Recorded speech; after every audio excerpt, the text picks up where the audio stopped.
I look forward I look forward to impacting knowledge, or sharing knowledge and experience in the course of this class. Okay, so we hope to have very useful 2 hours, or spend very useful 2 hours together this this evening.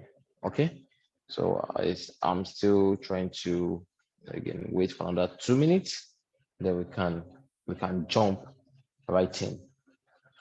Okay, just to give you some level of comfort, I've been into health and safety since 2009, so that's about 13 years now. Of course, post university, and over the years, I've worked in different industries. I'm back in FMCG now, but just about 2 months ago, I was even with PwC, PricewaterhouseCoopers, consulting. Before then, I've I've been health and safety manager at Coca-Cola, at Schneider.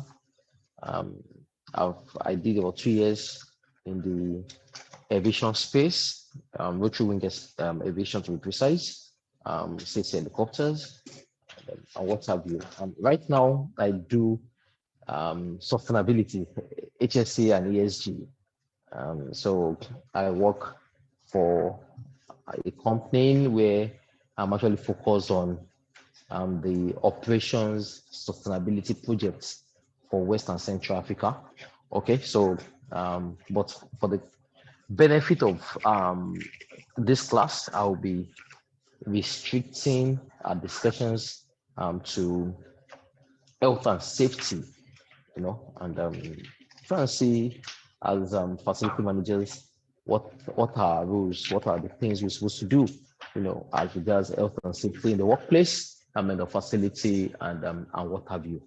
I'm a certified grade member of the IWFM, the Institute of Workplace and Facility Management in the UK, and of course, I have some very good qualification and field experience in health and safety. So I think I have 4 or 5 watch qualifications now. I've even lost count. so just relax, and I don't know. I'll prefer that whatever questions you have, you can always jot them down. Then you can ask your questions at the end of the class, right? We can then have spend some useful time together. Okay. I think it's almost time now. This 6 minutes past 5, and Esther, if you permit me, I would like to shoot right away.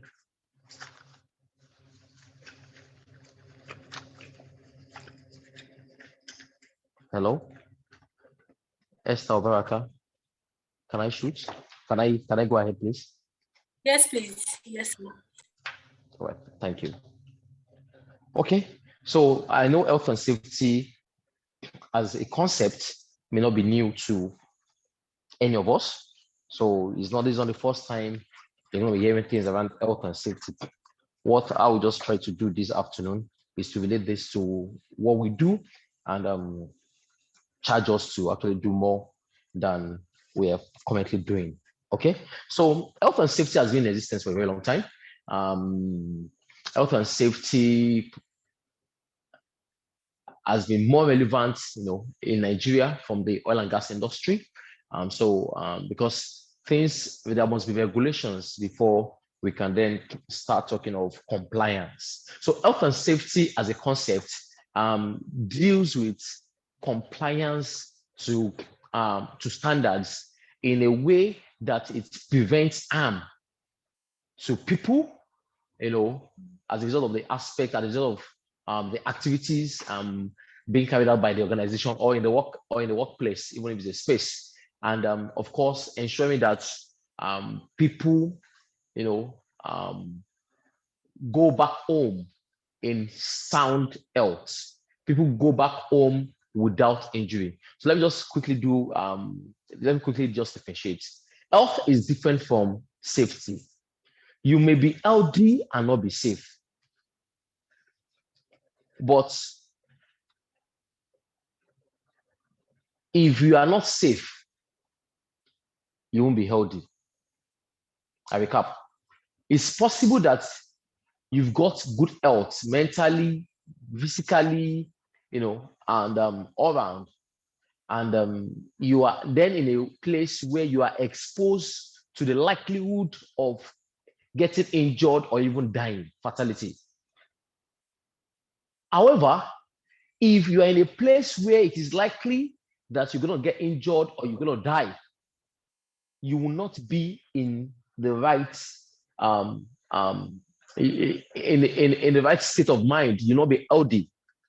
So in the International Labour Organization, try to distinguish this, and they were telling us that absence of injury does not mean there is presence of safety. Meaning that nobody is injured in the workplace does not mean that that workplace is safe.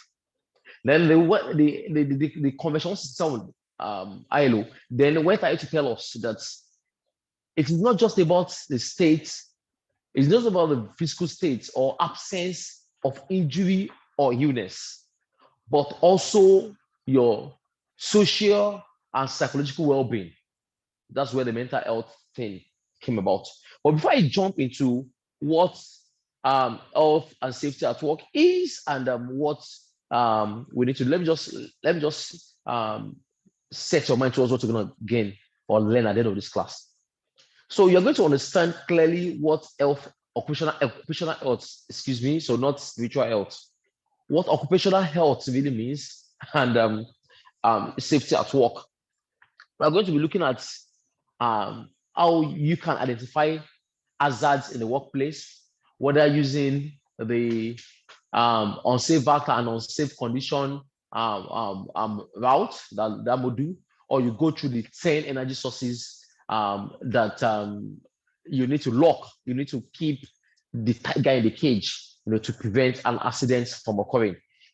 When we are going to be looking at what effects your exposure to substances could have or tell on yourself and of course on your workers. That's when we look at the control of substances hazardous to the cost system itself.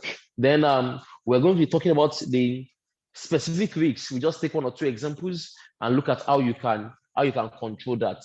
But then we look at how you can eliminate the good health and safety practice in the workplace. I will just on that, I'll just make a quick reference to the ISO 45 2001 2018. That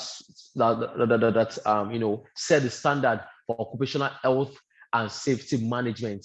Systemic occupational health and safety management in the workplace. Okay, and if we've got time, we may look at waste management. Okay, so if we got time, I will deviate away from waste management to talk about circular economy, to talk about the cradle to cradle as against cradle to grave kind of alignment, which is in line with what we now call sustainability. The ability of the future, to meet their needs. Despite the fact that the present generation is also striving to meet its needs, meaning that what we are doing today should not impact our children and grandchildren and what have you from actually acquiring, or achieving their own set goals, in the future. Next slide, please. All right. So, grand rules. Luckily, this not a face-to-face class. So please just preach the program. If you have a contribution or something, please just raise up your hand in the chat box, and we're gonna pick it up, and we can actually yield the floor. So we would appreciate if we don't disrupt ourselves, while trying to ask these questions. Again, one person owns the floor at a time.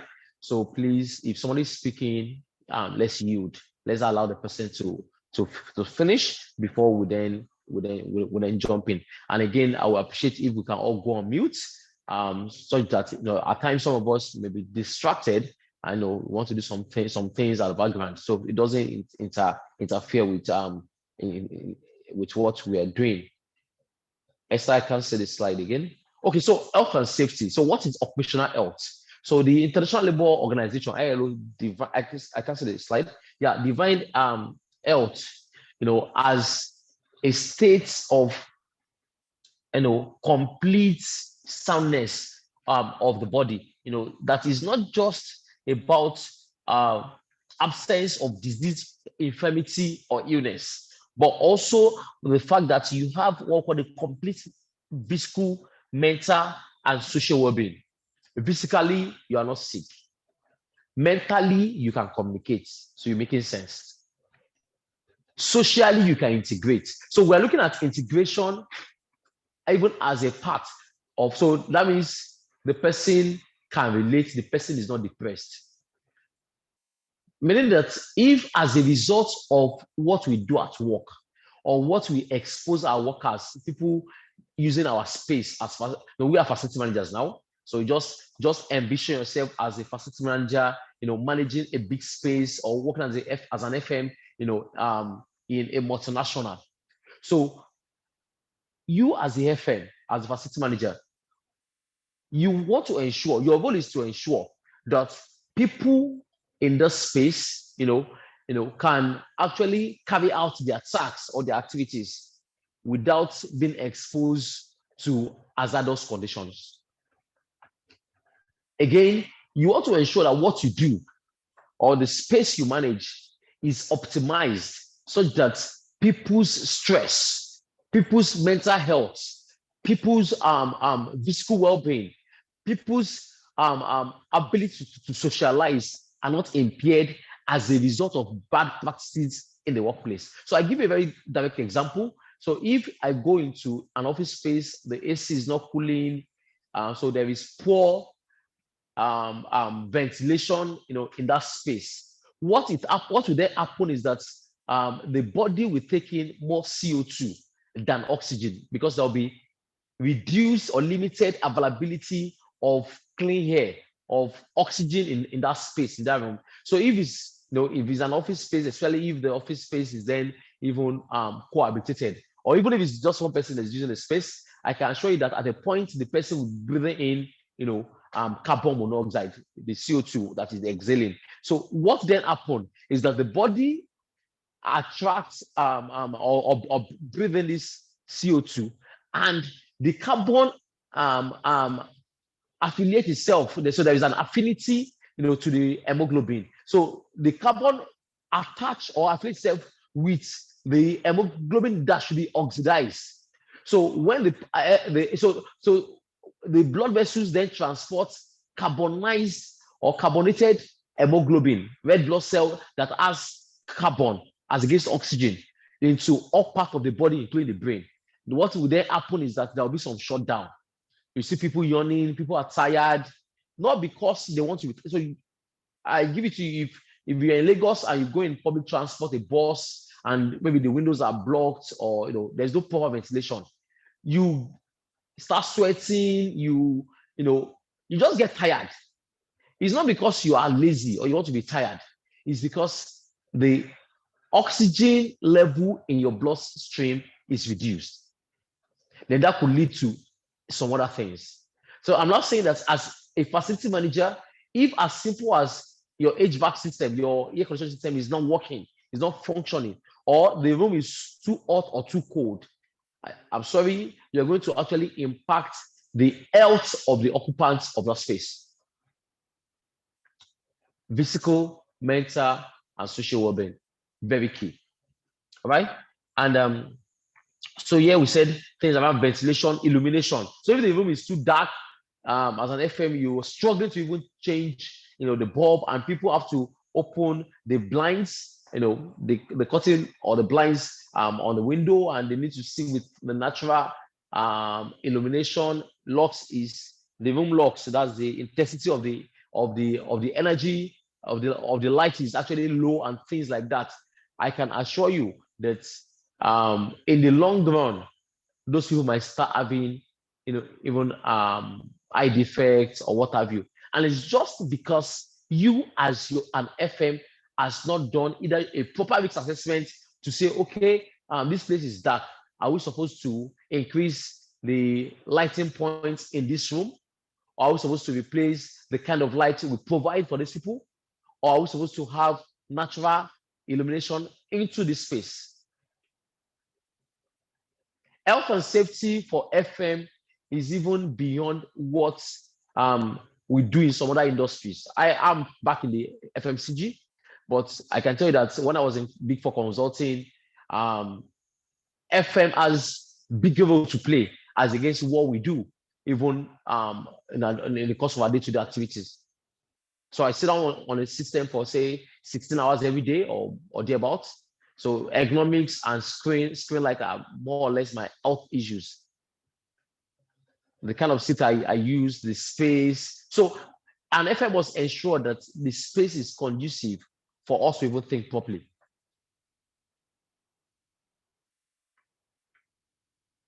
The ventilation, the cleanliness, the workspace arrangements, the reduced trip hazards or sleep hazards.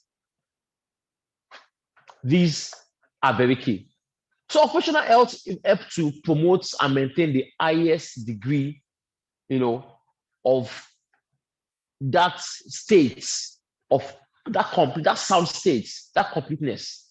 And as a facility manager in this class, I'm challenging you to go back to your workplace and make a difference as regards factors that can lead to deteriorating call it health for the workers and for yourself.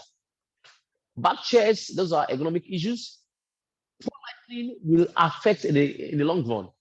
Poor ventilation, poor work arrangements, even the workspace arrangements, trip and fall hazards, they can contribute to incomplete physical, mental, and what? And social well-being of those occupants. Safety. Next slide. Safety is not a complete state of absence of hazard or risks.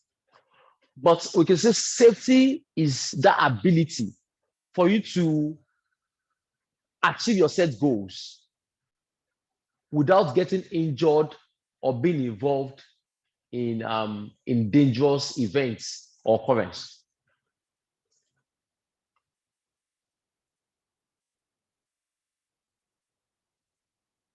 It is what we call the freedom from risks, not the absence of hazard or risks.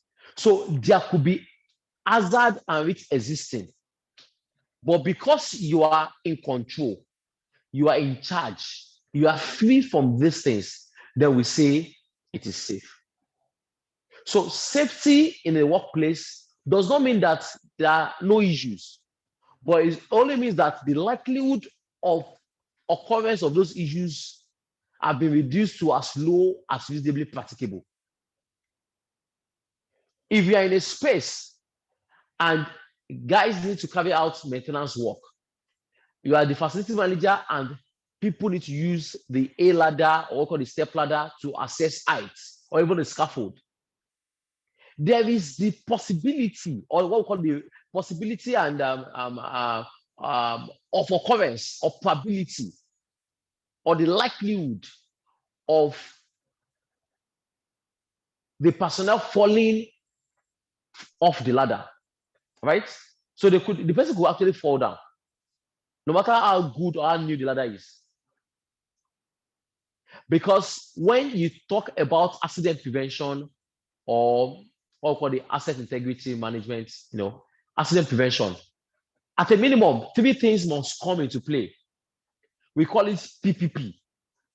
In the advanced safety class, we call it triple PE, PPPE. The plants, which is the equipment, the plants, the process, the people, and the environment. 4 things must be intact. The controls, or what we call the barriers, the mitigation barriers, things that you're going to do, the measures you are putting in place must assure that the equipment or tool or instruments that you are using meet the right safety standard, that the people have the right safety knowledge. Excuse me, sir. That the process has been simplified enough to ensure that people comply and there is governance. And of course, the environment must be right. Illumination, motivation, and what have you.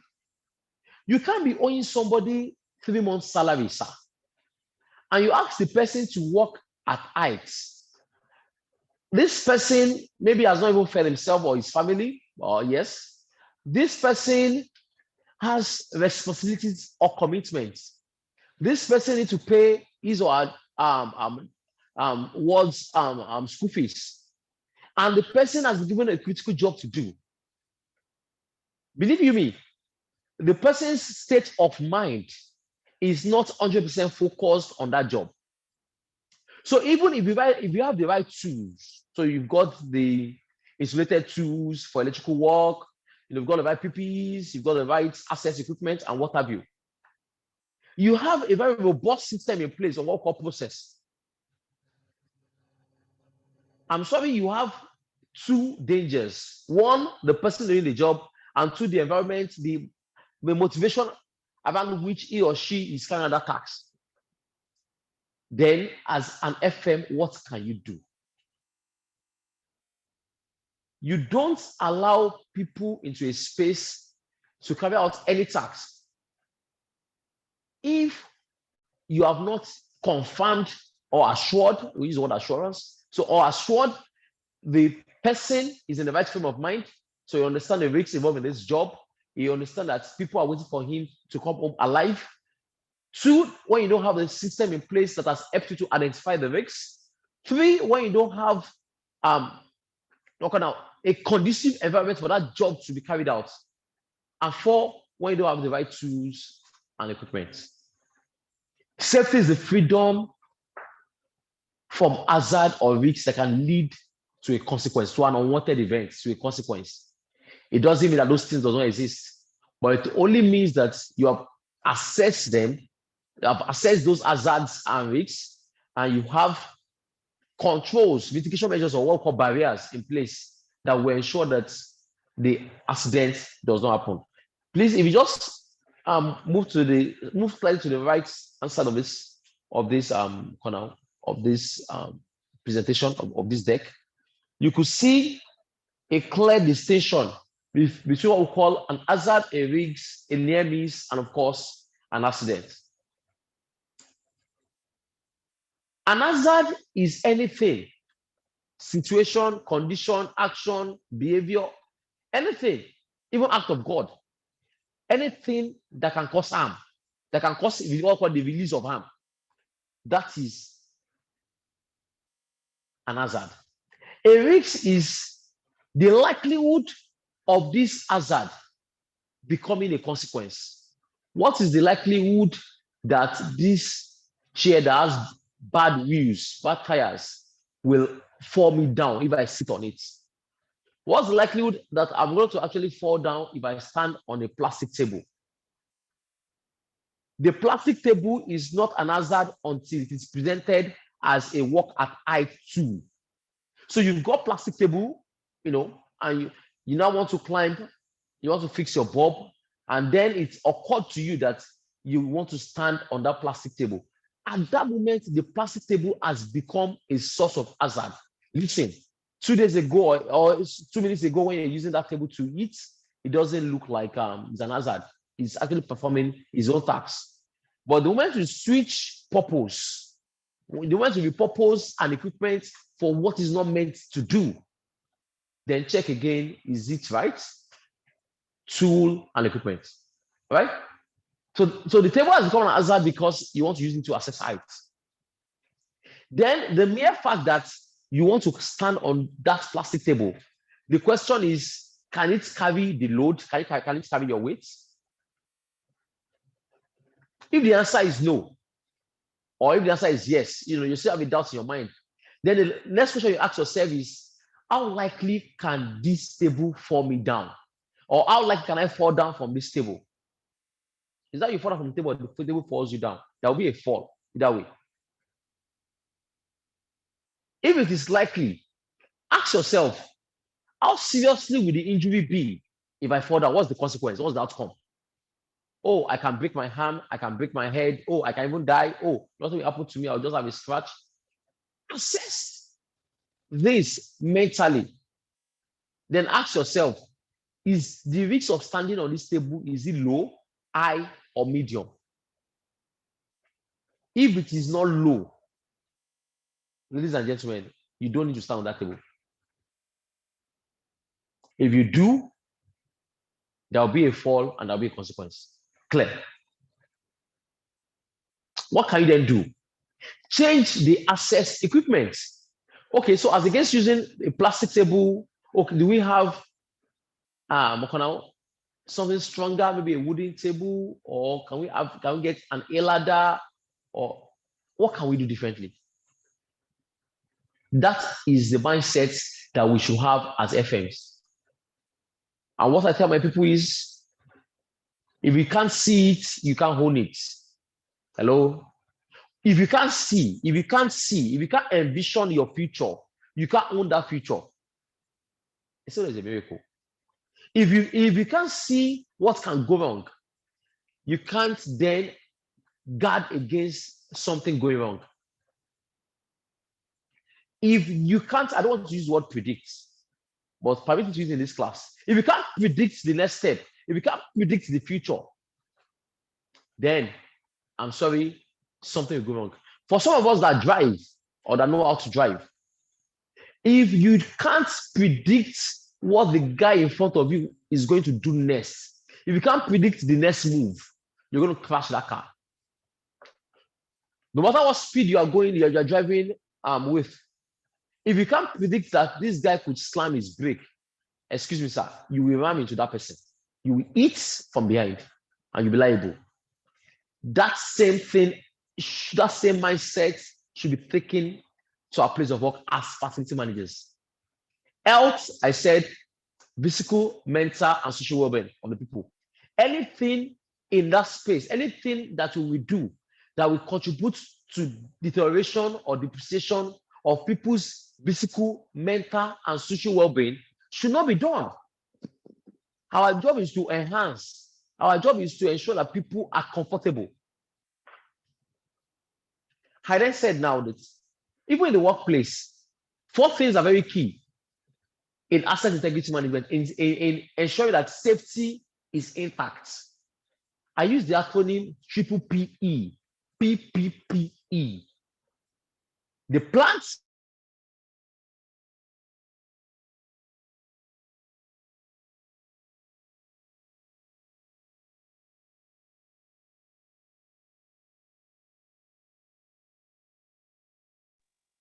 Hello? Please. Hello, I can't hear anything anymore. Hello, can you hear me? Yes, I'm you here. are Can you hear audible. me? Okay, yes, you are. Oh, you lost me for a moment? Yes, please. Yes, we did for a few seconds. Okay, so let me just recap what I said in the last 1 minute. I said Thank that 4 things are very key that you must ensure you validate, verify, or confirm before things maybe before the work is done, before things are in place. One is the plant, which we can call the equipment, tool, or instrument. What system do you have in place to ensure that when you bring in people to maybe contractors or vendors to carry out the task for you, depending on the instrument they're going to use, what system do you have in place? When I say system now, I mean procedure. So let me use the word procedure as against systems. So what procedure do you have in place to ensure that when somebody is coming to your site with a forklift, an IHAB, or a crane, what system do you have in place, or what procedure do you have in place to confirm that the crane, the IHAB, the forklift, or whatever equipment they are bringing has actually been inspected in the last 6 months, which is in line with the Lifting and Allied Equipment Regulation 2018 of the Republic of Nigeria? What system do you have in place to confirm that the operator of that forklift, IHAB, or crane has been trained and duly certified and qualified? What system do you have in place to ensure that the people that are actually going to carry out that job, the rigger and what have you, they are experienced and knowledgeable about it? What system do you have in place to ensure that there is zero accident targets? The plants, the equipment start to be certified, inspected. So you want to see the inspection record, you want to see the certification, even a portable. So okay, so let me give you this gist. Where I work now, I won't mention the name of the company. But I think it's one of the top 5 in FMCG. We had an incident this year, I think first week of the year. Yes, just the guys that come to decontaminate or to fumigate, I use that word, and so COVID-19, you guys will be resuming, and they came here. And I can tell you, sir, for free, that I have somebody in the hospital that has about 20% degree born, including secondary degree, meaning that somebody has at least 1/5 of his body. It's more than that, maybe 30%. At least 1/5 of his body, peeled, 1/5 of his skin peeled from an act or from a task as simple as fumigation.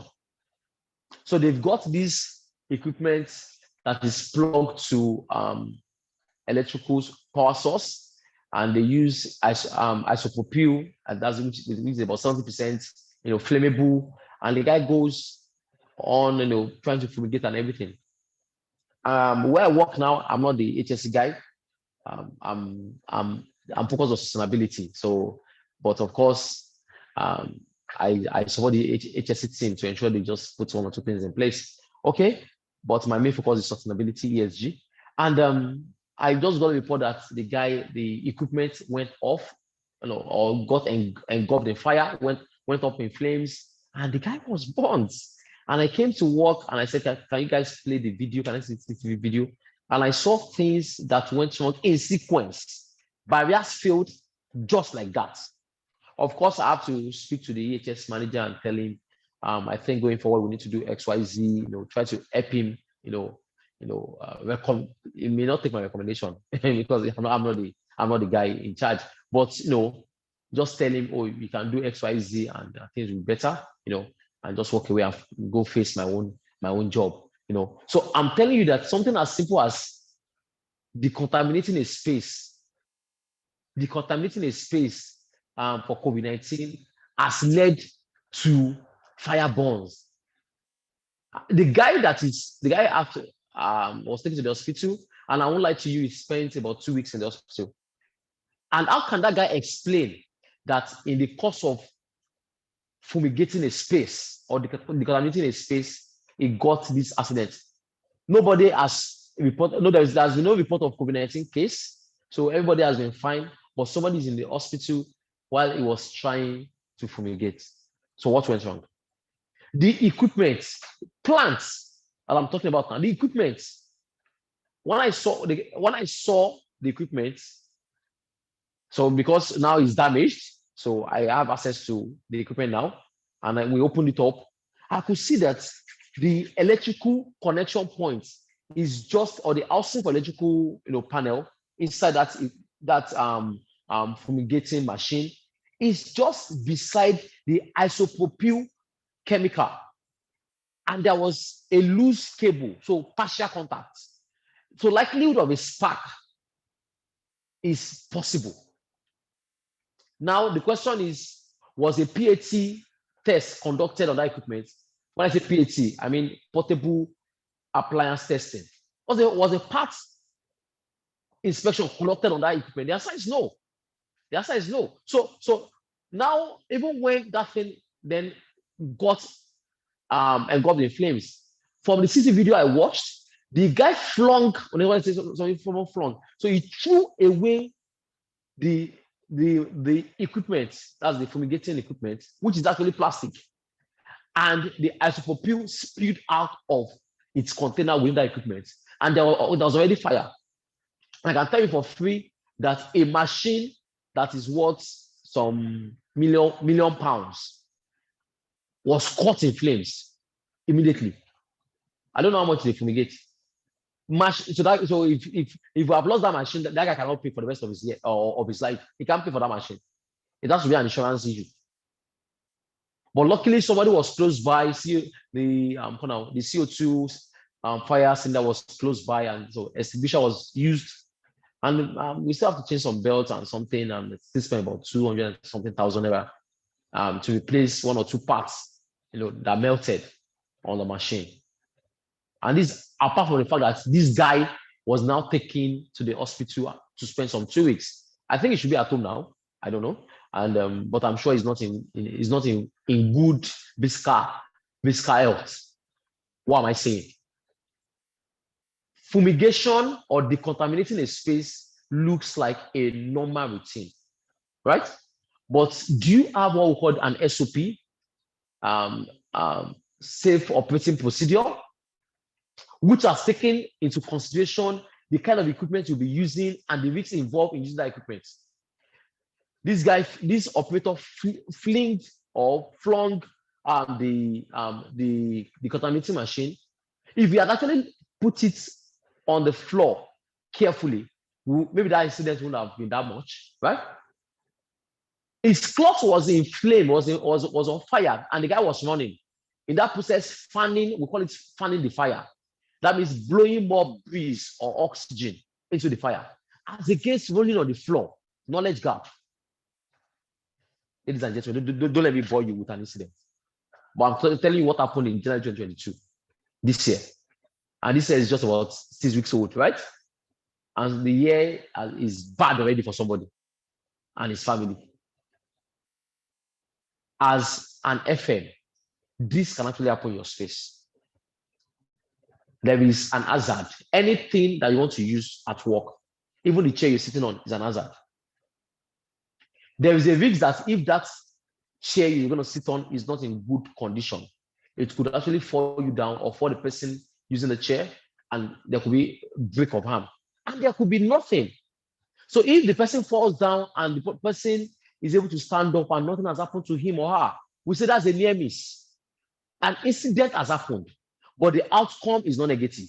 But if the outcome is negative, it shows that it is an accident.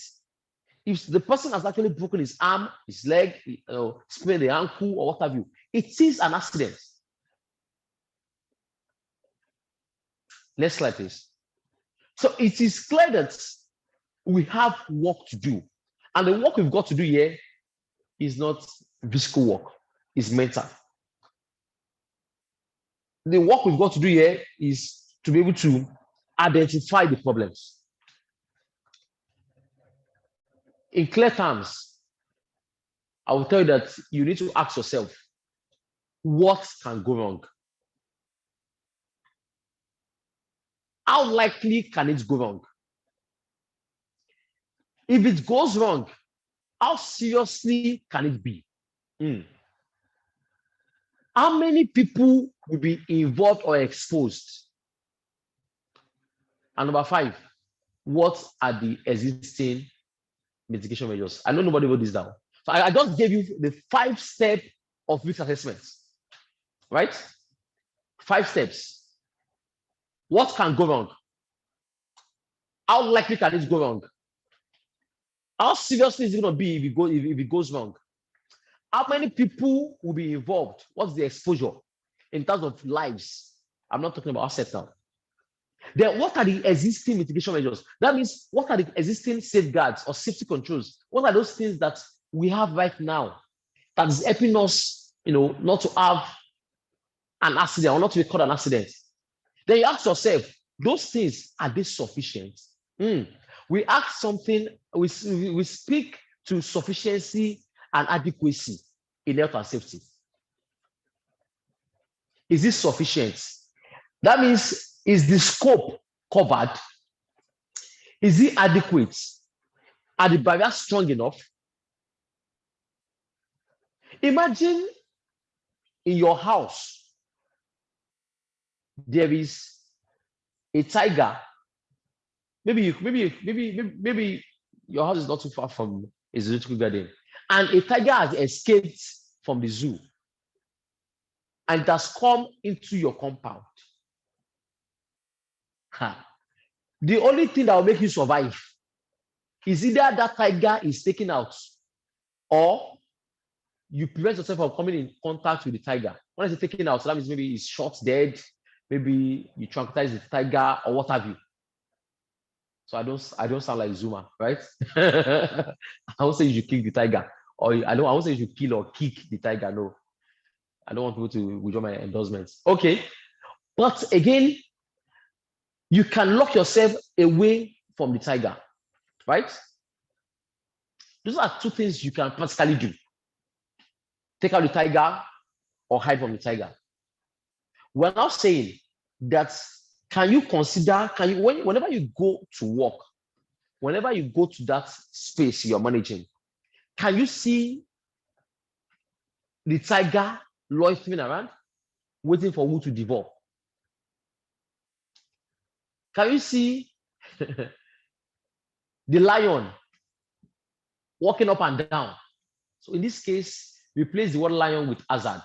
So can you see the hazards? Do you have what we call separation of pedestrian from vehicular movements to prevent collision? You've gone to spaces. Unfortunately, today because of our time, we didn't have time to. Or let's say let's introduce ourselves. Let me know where you work. I know because when I saw the number of people in this class, I'm like, no, I can't go for introduction. We're not going to leave this class.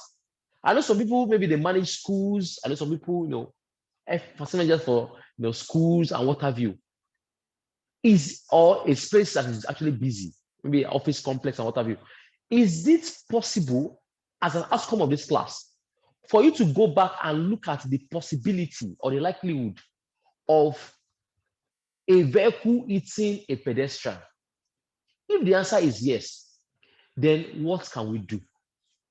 There are a lot of options available. But if you don't see the problem, sir, you cannot recommend the actions. Can we do viscal barrier separation? All right. Can we go for the floor marking where you have the pedestrian walkway? Can you change the routes? Is it possible for pedestrian and vehicle not to come in from the same gate? And you push them apart. Is it possible to introduce, depending on if on the kind of workspace? So if it's a warehouse, is it possible to introduce speed limits, not just the speed limit signage, but enforcement and training? Is it also possible to maybe have speed breakers, that's like bombs within the facility? Is it possible to enforce that people wear reflective jackets? Is it possible to have full and bright illumination around the premises so that at night there are no mistakes, or the mistakes are actually reduced? I'm saying there are a lot of options that we can explore. Everything is not money. Everything is not money. Awareness training, instruction, supervision, information, things need to just, we need to take this message home. But you can't do this, again, I said, if you cannot identify the problem. So what is the problem? What can go wrong? That's the question. So you don't need to be a safety expert. You go into that space, you look in this space, and you ask yourself, what can go wrong? What can go wrong? Oh, this ceiling can fall. Oh, how likely can it fall? On the scale of 1 to 5, how likely can it happen? If it happens, how seriously can this be? Okay, it's likely, it's serious. How many people will be involved? When I say how seriously, I mean severity, I mean worst case scenario. Can somebody die? Can this thing kill someone? What is the worst that can happen? On the scale of 1 to 5, how many people will be affected? What you've done now, again, on a scale of 1 to 5, you're trying to figure out, okay, how many people can die or will die, or what have you. Then you do a direct multiplication. The higher the numbers, the worse for you.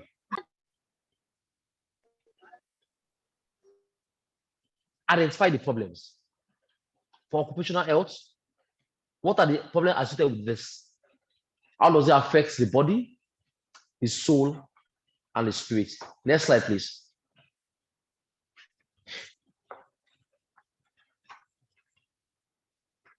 For health reasons, we then say, you know what?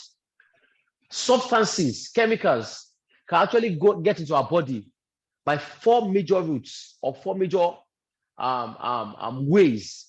One, we said is inhalation, breathing in the chemical. So if you've got water treatment plants or water treatment, I don't use the units, you know, in your facility, most likely you'll be working with chlorine. Depending on your arrangements, so if you've got the either reverse osmosis or this sand carbon filtration system, so they'll be working with chlorine most likely. They could be working with the so working with alum or what call this the pure soda and some other things. If you are working in FMC, so I used to work for MBC, Coca-Cola, and sincerely, those guys work with caustic in any facility where you have the reusable glass bottles, the RGBs. So for them to thoroughly wash the glass bottles for reuse, which supports sustainability as against the plastics, you need to then introduce steam. So there'll be steam washing, there'll be introduction of caustic,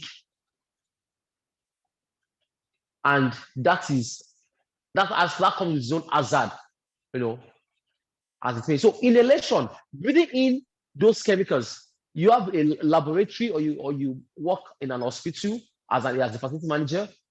In that your laboratory, what is it? What are the chemicals? How can those chemicals impact the person, the user, the person exposed? What category of sickness can this lead to? Inhalation, you breathe in the chemical. Absorption, when the chemical either in powder states or liquid or what have you, touch your skin and you sweat. The skin is is the largest organ of the body. It's everywhere. So it goes into your bloodstreams and is absorbed into the body, goes into other other organs, and the person is in trouble. So you can inhale the chemical, you can absorb the chemical through your skin, you can ingest the chemical through food, just like poison, right? And you can, and the chemical can be introduced into your body with the aid of an injection of a syringe, so injection.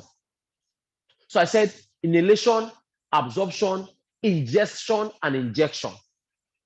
These are the ways chemicals can get into our body. So ask yourself, in this workspace that you are working, in this building, in this facility, in this business where you're working, what are your significant aspects? Or what we call the streams. So in other words, where are those places where they are using the chemicals? Okay, I think that's better. So where are those places where they are using the chemicals? You've identified water treatment plants, sewage treatment plants. Maybe you've got a lab. Where again? You've identified maybe chemical store. A few places. Then your next question should be, how can this chemical get into this person's body? Is this by inhalation, absorption, ingestion, or injection? Then that guides you, on what you need to do.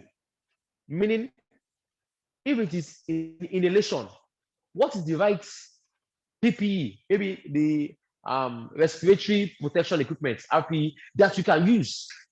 Is that an N95? Should it be a cartridge? Should it be a filter? What can we do? If it is by absorption, that's the skin. They can say, okay, we need to provide coverall for these people, whether disposable or usable. If it's usable, then they need to be washing. So we need to provide coverall for these people. They need to wear their hand gloves and eye goggles and what have you. If it is ingestion, feeding or drinking, then you say no eating in the laboratory, no eating in the water treatment plants, and you create an eating space away from where they use the chemical. Of course, we expect that you also provide hand wash facility, so the wash hand basin and what have you, so and with running water, so that these people can actually wash their hands when they go touch their food. But we've seen where laboratory guys are allowed to even bring their food into the space. The first day I stepped, well, when I went to my NYC, the first day I stepped into, so I had my NYC in Wando marketing, yeah, so in Appa Depot. So the first day I got to the lab, the sign was clear: no food is allowed in this space. Of course, I was still due to safety, so I don't know. I was asking why we say you should not eat in this space. Why are you saying you should not eat in this lab? Until I then got to know that, okay, you could actually ingest the chemical. So you can have your food, maybe you're eating and suddenly you need to actually do something. You might be carried away such that you finish fixing or analyzing that chemical and you will forget to thoroughly clean your hands and you continue eating. It could be acute. So it means that what you could actually have you can actually react. You can actually have a reaction to that chemical immediately or in the short term. So you just have skin rashes, maybe you develop some cough or something, and you're fine. But it could also be chronic, meaning that it could be long term.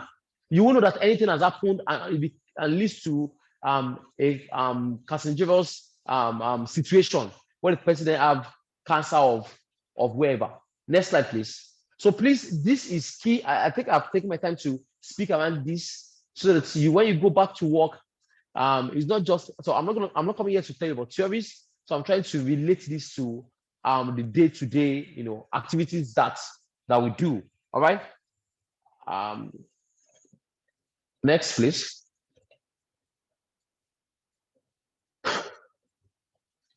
Okay, so I won't dwell on this. You can always read this. So it's talking about the reaction of our body to harmful substances. Like I said, it could be acute, it could be chronic. So you could feel maybe irritating sensation.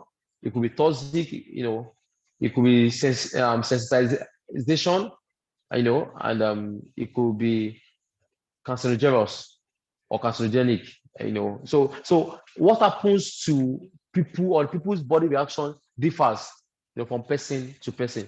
Next slide, please. We need to shoot. So we have just about 1 hour left. Okay, so the question is just direct here. So who is involved in health and safety? You and I. When I say you and I'm not talking about your employer. I mean you and I. Of course, employees and employers are involved in health and safety. Don't get me wrong. In fact, it is mandatory for employers. So if the company you are working for is registered in Nigeria, right? So that means it's being governed by CAMA. So that's Corporate Allied Matters Act 2021. I think that's the revised version. So it is so if your company is registered in Nigeria, there is CAMA, and in CAMA, there is a place where it spoke around, provision of safe workplace for the employees. So if your company is registered, that's why you need to. They need to also subscribe to NSITF, and that's Social Insurance Trust Fund, which also then caters for injuries in the workplace. So for employees, for companies that are registered in Nigeria, the company is supposed to, of course, be have corporate remittance. I was membership remittance to NSITF, so that if there are injuries or what have you, the employee can complain at NSITF and still get compensated. So who is involved? The employer and the employee. We are all involved in health and safety. So it's a collective business, is a partnership that must work. So the employer will provide the safe workplace. You as the employee, either as the manager, supervisor, or officer, or whatever your destination is, or the CEO, whatever it is, you must ensure that you comply with the safe work procedure. You must comply with the policies and procedures of the company. You must comply the same way you comply with the code of business conduct. The same way everybody wants to comply with what HR is saying. That's why and how we must comply with health and safety towards zero accident. Next slide, please. Okay, so I will explain this in two forms. Hazard in the workplace. So what we have on the bullet points are common hazards in the workplace. Common hazard, noise and vibration. For some places, there is X-ray. You have the hazardous substances, like the waste oil. You can have the chemical hazard, biological hazard. There could be drug and alcohol issue. There could be violence at work issue. There could be musculoskeletal disorder issue. That's the work-related upper limb disorder and back problems. There could be, stress issue. There could be passive smoking issue, meaning that people smoke around you, even though you don't smoke, but of course you also inhale, the nicotine, But this is not exhaustive. There could be slip, trip, and fall hazard issue, right? Water can just spill on the floor, on the tiles. It's not cleaned up. Somebody step on it, pam, and the guy is on the floor. Now, on the to the right hand side, you see the tool in a pie chart. The tool for identifying hazards. We call this identification by energy source. One, mechanical hazard. Anything that is moving, so anything that is moving or grinding against each other is a mechanical hazard. So whether in your machine, so if you work in factories or what have you, you're going to see a lot of things rotating against each other, either in the same direction or opposite direction, whether it's a wheel or a gear, whatever it is. Those things, if your hand gets into this kind of hazards, there could be some serious injury. Electrical hazard, this is present everywhere, even at home. Bad sockets, ungrounded electrical sockets, naked.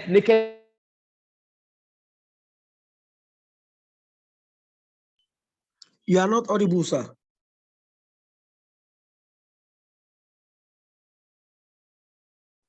The audio has gone off again, please.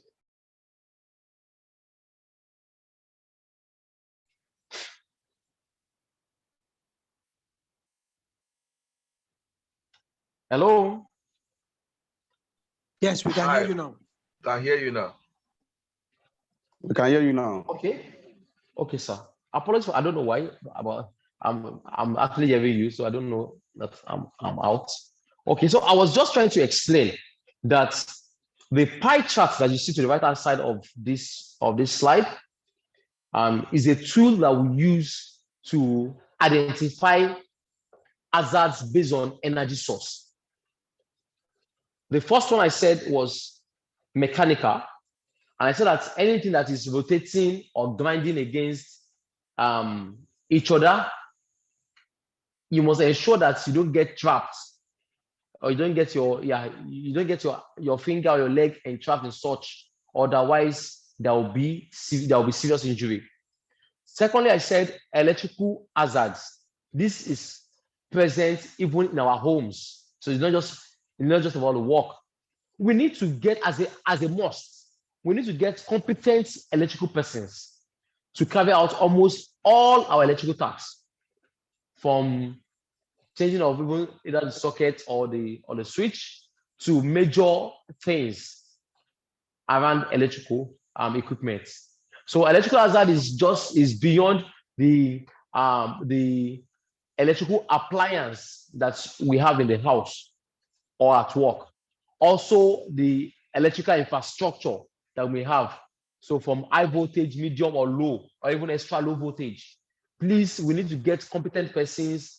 And when there is a problem, we need to isolate. Isolate can be as simple as switching off from DB, from the distribution board. It could be as simple as, cordoning off that area to say nobody should go there. But we need to urgently get people to fix that. Electrical hazard is a very dangerous source of energy. Pressure. This has to do with our cylinders, our compressed gas. Our compressor. So your cooking gas isn't at home. For some facilities like hospitals, they have oxygen gas. For some facilities like factories, they've got nitrogen gas. All these gases must be changed and must be standing upright. I repeat, all gases must be changed at work. At home, maybe because it's just a single gas cylinder with the hose, please ensure that your gas cylinder is never in the kitchen. Sir, ma, if you are staying in a house where maybe you are staying on the second or third floor and you can have your gas outside the kitchen, the 12.5 kg butane gas, cooking gas outside the kitchen, I will advise this evening that maybe you need to then go buy those 6 kg gases, those gases that doesn't have the that you don't need to use the hose. As I speak to you, someone sits very close to me in the office, and he suffered burns from his own cooking gas cylinder at home. He went home. It said he couldn't perceive. I don't know what happened. Maybe he has catarrh, or I don't know. He couldn't perceive the smell of gas leak in his kitchen. Or all he did was that he switched on the lights. He got back home from work, went to the kitchen, switched on the lights, and he was in the hospital for 3 months. He couldn't perceive the smell. I'm not telling you what I heard. I'm saying the person sits close to me in the office today. I still saw him this morning. So what am I saying? Pressure so it's not just around maybe an explosion from that cylinder, but it's also around leakage from the cylinder. So you have 2 or 3 weeks involved. If you have pressurized cylinder, if you have at work and at home, it cannot just be in the kitchen space. It's a no-no. It's a sin. Safety is called something sin. And my Bible told you that the wages of sin is death. It's a sin. You can't have gas cylinder standing in your kitchen with the hose, and your excuse is that there is no space.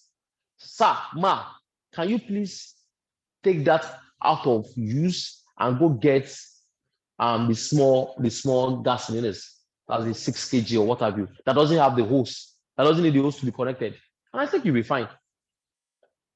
But if you want to use your 4-burner standing cooking gas, please, you need to find a way to ensure that the gas itself, the cylinder, is outside the house. And this is applicable to our office. We should not condone, we should not turn a blind eye to some of these things. Except for the pressure, it could actually explode. That's why we say the cap can actually, fail, and there will be a sudden release of gas. That's why we said that it should be facing upright. That means, so if there is a release of the gas, it goes directly into the air. It travels straight into the air. We said that you should chain it at work, because especially if you use those big cylinders, so it doesn't fall in error, it doesn't fall down in error, and there is an accident or a sudden release of the same gas. So you have to chain. And when you chain and you padlock. There must be a bracket installed on the wall, so you can actually chain this and have a padlock or an iron hook that is strong enough, right? And I said that the gas leak can lead to a fire incident. All right. Temperature. Is it hot? Is it too hot or too cold? If you have a space that is too cold, it's still not conducive. Your AC is working and it's blowing, is jetting ice. No, that's regulate. Apart from the fact that you are wasting energy, and if you are wasting energy, you'll be bad on cost. I'm not even looking at this from cost saving angle. I'm saying for health and safety reasons, you can't have a space that is too cold. Someone is asking, how does that affect cost? If you have an AC, the thermostat is not working, so the compressor doesn't even cut off. So it's just working. You keep using energy that is not required, and so the load on either your grid or your generator, whatever it is, will be constantly high. Then that will lead to you going red. So if you work in a place where there is targets on what you need to do as regards energy use, you realize that your energy intensity, the energy you burn, is actually much more than what is required. Then we advise you go for EE, energy efficiency, where there could be some cutoff and some other things that will enhance energy savings and of course cost. But for health and safety, the person working in Canada knows that he's in Canada, so he's prepared for that battle. He's prepared for that cold environment. But I can't come to the office with shirts and maybe my pant trouser, and I'm sitting in maybe 10 degrees kind of room. No, I'm not going to function well. And that applies to everybody. Same way, if it is too cold, your ACs are not working. You're not able to open the window. Oh, Jesus. We can't afford to have this. Again, we are facility managers and we are expected to ensure that there is optimum performance of the equipment under our watch, right? Chemical. We've spoken about this chemical. So that's why I spoke about the inhalation, absorption, ingestion, and injection. Please ensure that this, but one important thing, let me drop this here. For chemicals, when the procurement guys are even placing the order, there's what we call SDS, safety data sheets. Please ensure that you request. So they may even contact you and say, oh, our FM, man, do you have anything? Do you have any requirements? And because you don't know, you tell them, oh, there's no requirement, just tell the vendor to deliver on time, the supplier to. It's not about supplier delivering on time. What is he delivering? That's the question. Yes, time is key, time is money, right? But it's not just about the time, it's about the quality of the supply. So you need to then ask that, please, before we issue PO to this contractor or to this vendor or to this supplier, can the supplier send the safety data sheets of the chemical to be used? He's not going to pay money to send safety data sheets. If he has it, all you need to do is to scan that to you by email. That's all. You don't need to pay. It's existing, is part of what the manufacturer of the chemical will put. If it doesn't come as a leaflet, it will be pasted on the body of the chemical. So what he can even do is he can use his phone to snap, then send that as an attachment via email. If you have a relationship, maybe he's a good friend, maybe he sends to you by WhatsApp. But I would advise that we just keep some things, very formal as much as we can, right? And from there, you can see what chemical it is, what are the danger of using that chemical, and what are the measures, what are the first aid or recovery measures if there is contact with that chemical by the user.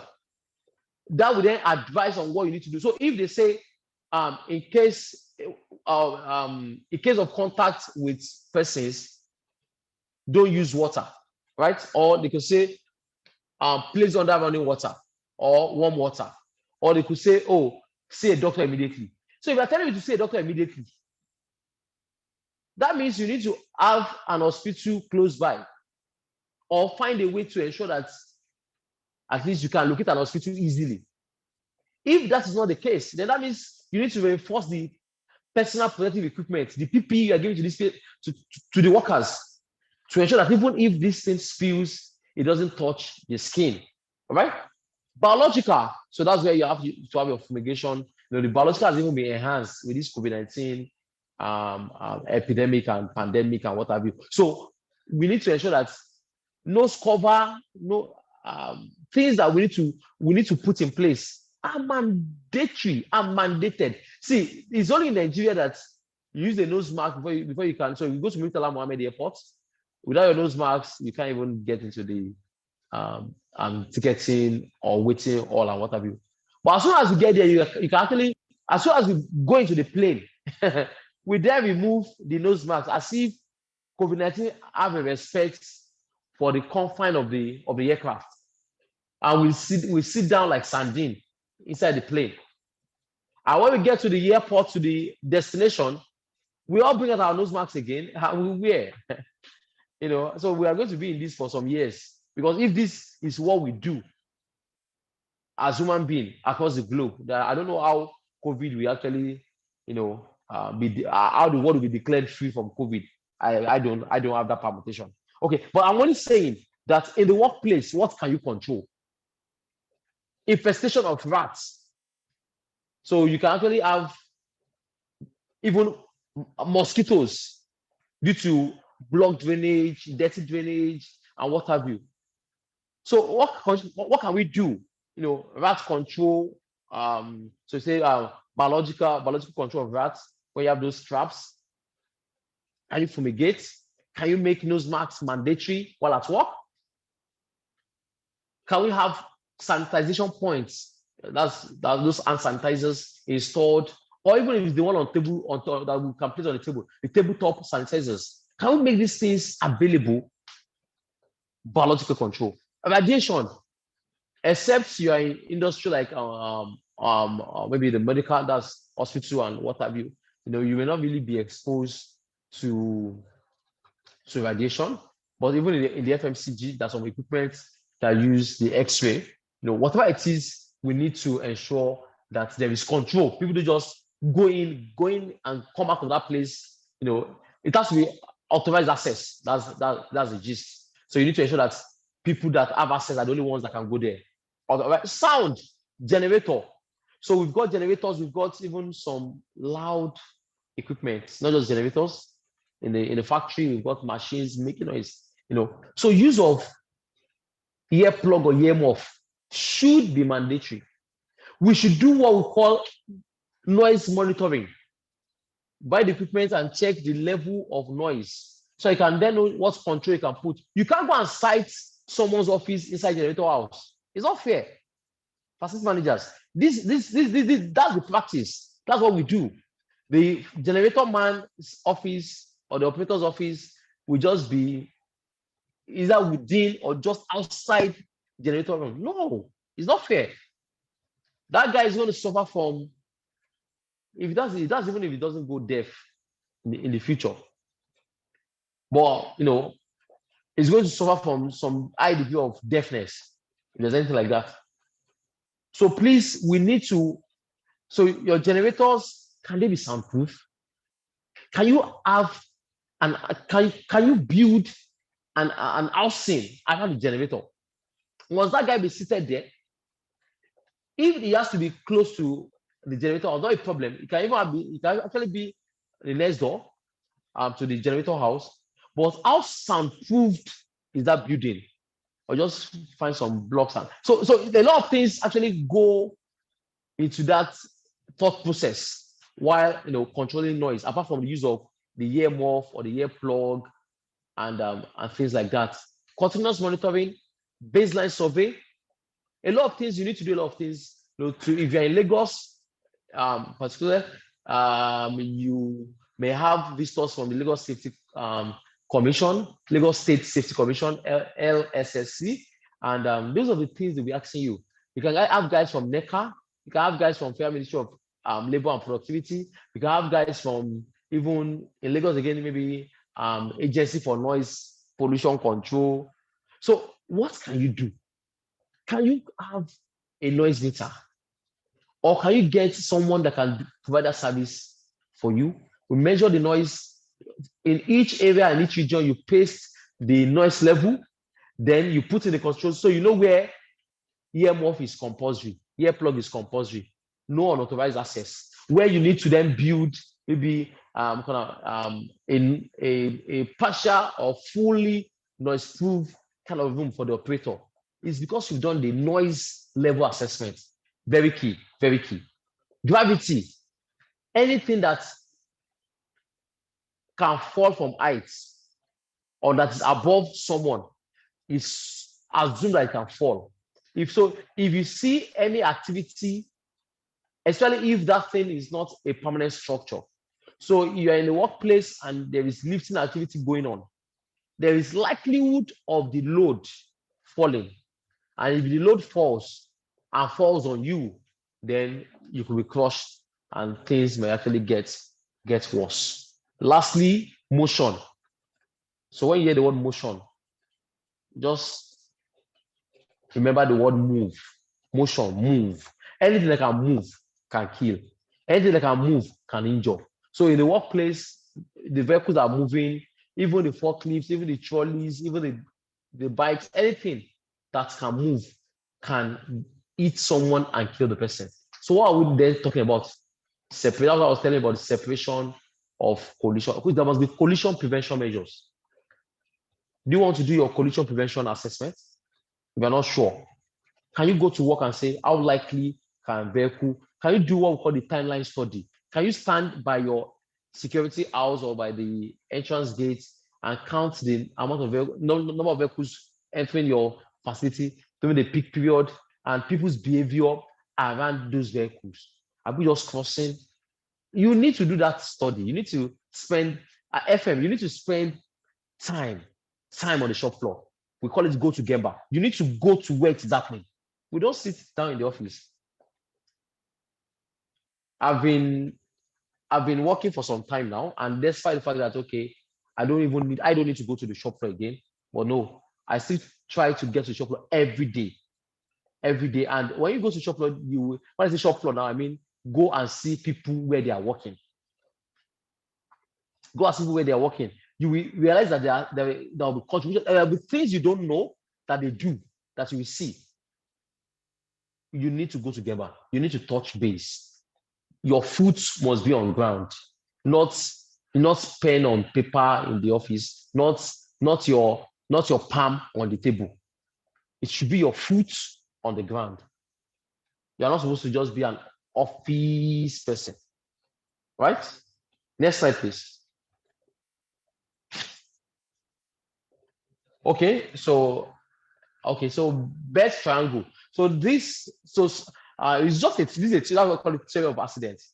This theory suffice for what we call personal safety. It doesn't suffice for process safety. So I need to just drop that caveat. So for personal safety, or what we can call personnel safety in the occupational space. I'm not talking of offshore oil and gas, or even the onshore oil and gas. I'm not talking of the aviation sector. This is not going to cover the chemical sector. No. For those kind of sectors, we use what we call the theory of player safety. We have to have your safeguards and things like that. But for safety in the workplace, personal safety, how to prevent somebody from getting injured. We said that there is a theory from Beggs in 1969 that told us that before an accident, before a major injury will happen, there have been series of unreported hazards. So it's a pyramid triangle. At the base of the triangle are the numbers. A lot of things have happened, but because the culture of that organization is not around reporting or what have you, so things will happen to them, but they don't report. All right, they don't report. So because of them not reporting, it will then seem as if we're in a safe place. But the matter is we are not in a safe place. It's because there is lack of reports. The theory says that if you can gather these reports, If people are actually reporting unsafe acts, unsafe conditions, and you are tackling, you are tracking and tackling.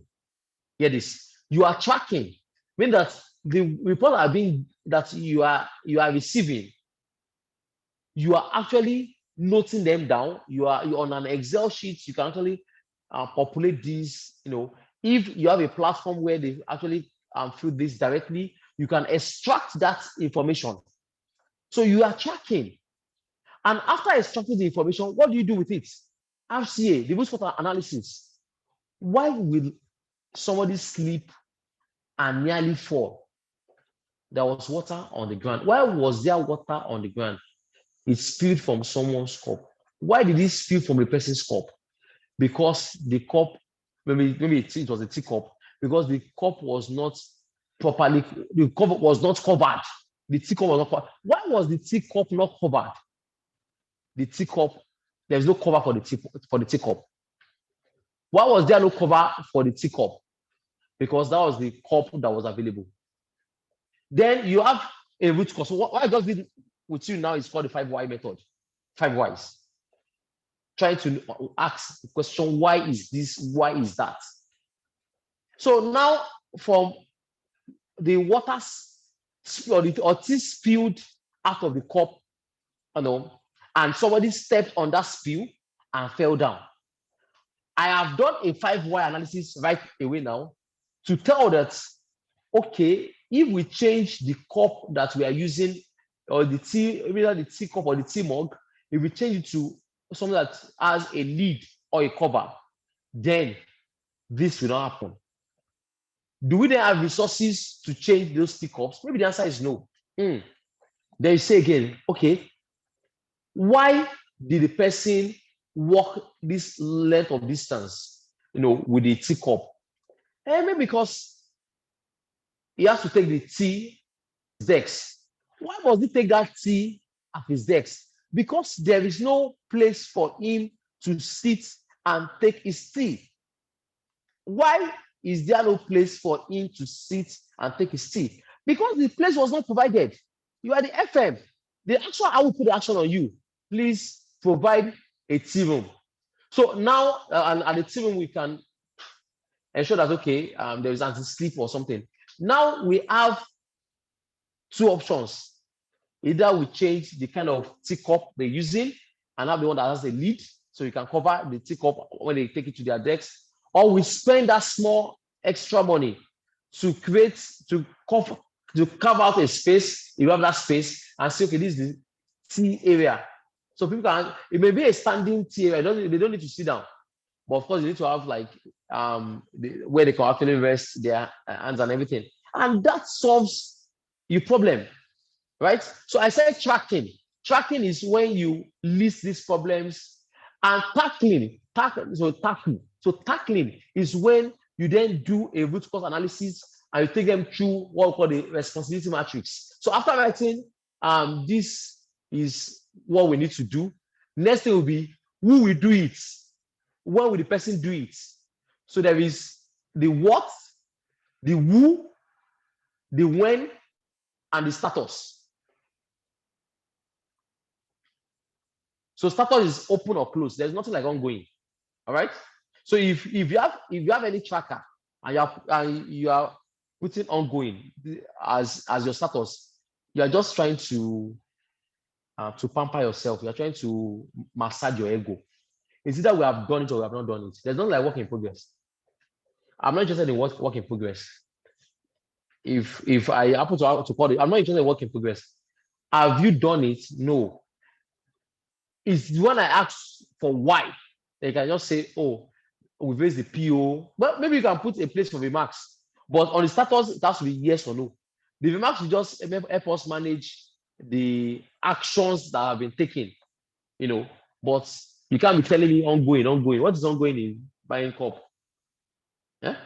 Okay, so the theory, let me just summarize this, is just saying that if you report your hazards, if you create a system where people report hazards, then the likelihood of getting an injury is low. But when people don't report, one day you will not even get an injury. It can be a straight fatality because the underlying conditions will be so unsafe that the barriers will collapse. They won't fall, they will collapse. Like that building that building at Ikoyi, that given, it will collapse at once, and there will be no way to, for an escape or what have you. So, like I said, an accident is an unplanned, unwanted, and uncontrolled event that would lead to a negative consequence, such as injury, damage, loss, or even fatality, spill, anything. You heard about the FPSO, the floating floating storage platform close to Esclavos, belonging to Shiba, I think, that went in flames. Just was it last week? You can't have that. Was even process safety. So that one, you don't need to have series of things. We just need to have some barriers that are not right.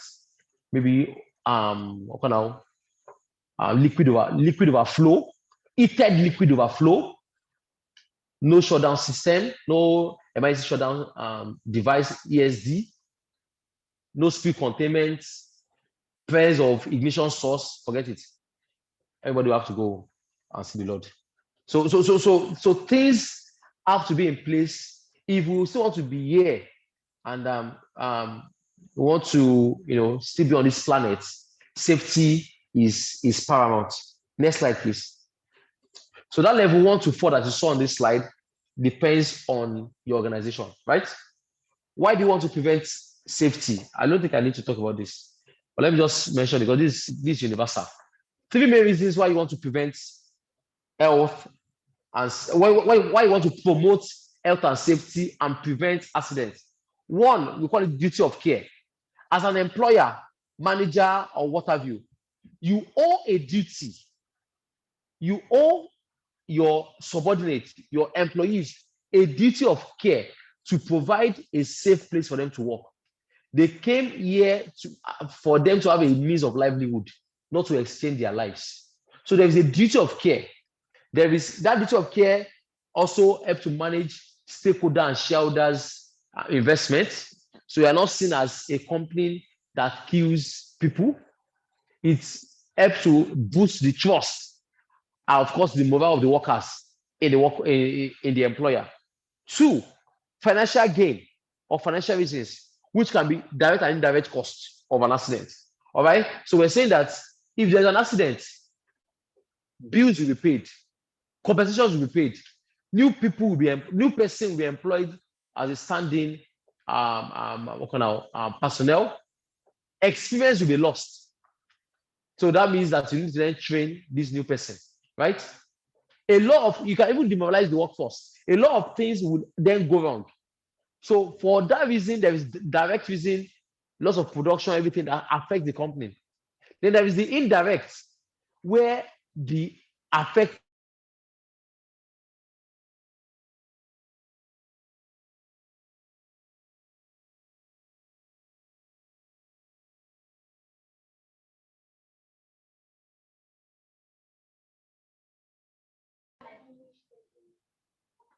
follow that same that first boss, so that's the domino effect where things just go wrong because there is a forced strike.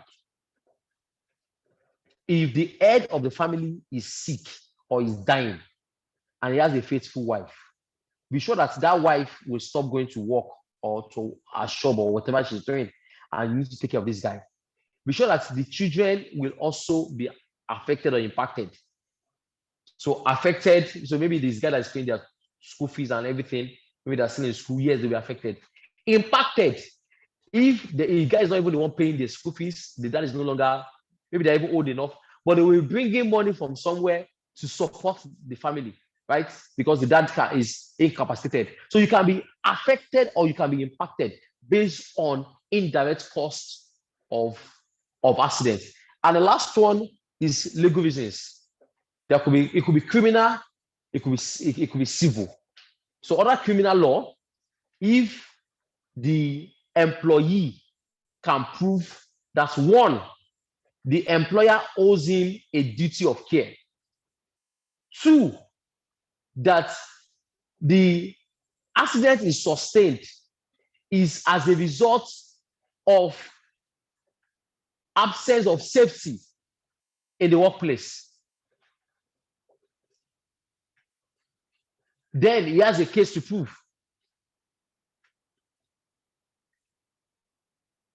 And it is so the third one I will add to that is if the employer has defaulted a regulation or an act of the parliament that is existing.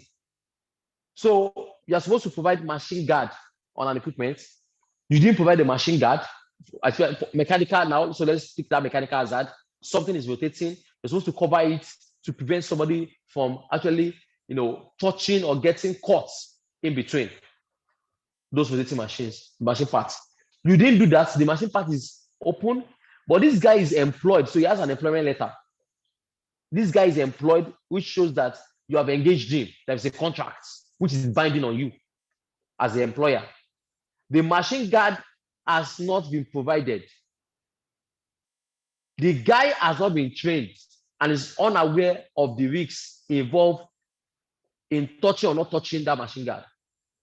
Even if he's the one, and so you have not done what is reasonably practicable to prevent that guy from coming in contact with the hazard. All right?